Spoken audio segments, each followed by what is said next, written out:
ആരപ്പ ഈ കജ്ജിൽ ഈ കടത്തിങ്ങനെ കിടക്കണോന്നല്ലേ. ഇതാണ് ബെഡ് ചെയ്ത് തൈ വെച്ചിട്ടുണ്ടായ വലിയ മാങ്ങ. ഞങ്ങൾ കസിന്റെ വീട്ടിലേക്ക് പോയപ്പോഴേ ഓലെ വീട്ടിലുണ്ടായ ഒരു മാങ്ങയാണ് ഇട്ടത്. വർഷങ്ങൾക്ക് മുമ്പേ ഇതിന്റെ തൈ വെച്ചന്ന് ആദ്യമായിട്ട് കായ്ച്ചപ്പോ അന്ന് ഞങ്ങക്ക് മാങ്ങ കിട്ടിയിട്ട് പിന്നെ എപ്പോഴാണ് കേട്ടോ ഈ മാങ്ങ കിട്ടണത്. ഈ വർഷങ്ങളിടയിലൊക്കെ ഈ ഒരു തൈ കായ്ച്ചിട്ടുണ്ടായിരുന്നു കേട്ടോ.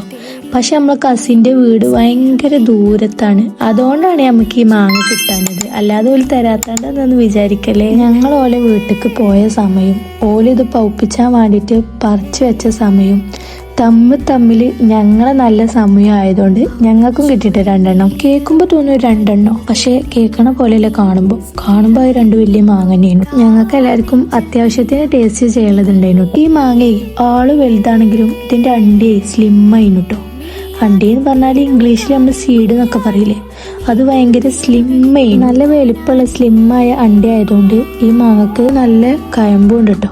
പിന്നെ മധുരത്തിന്റെ കാര്യം പറയുന്നേ വേണ്ട, അടിപൊളി മധുരം, എന്തൊരു മധുരേന. എന്നാ പിന്നെ വീഡിയോ ഇഷ്ടപ്പെട്ടാൽ സബ്സ്ക്രൈബ് ചെയ്യാൻ മറക്കണ്ട കേട്ടോ.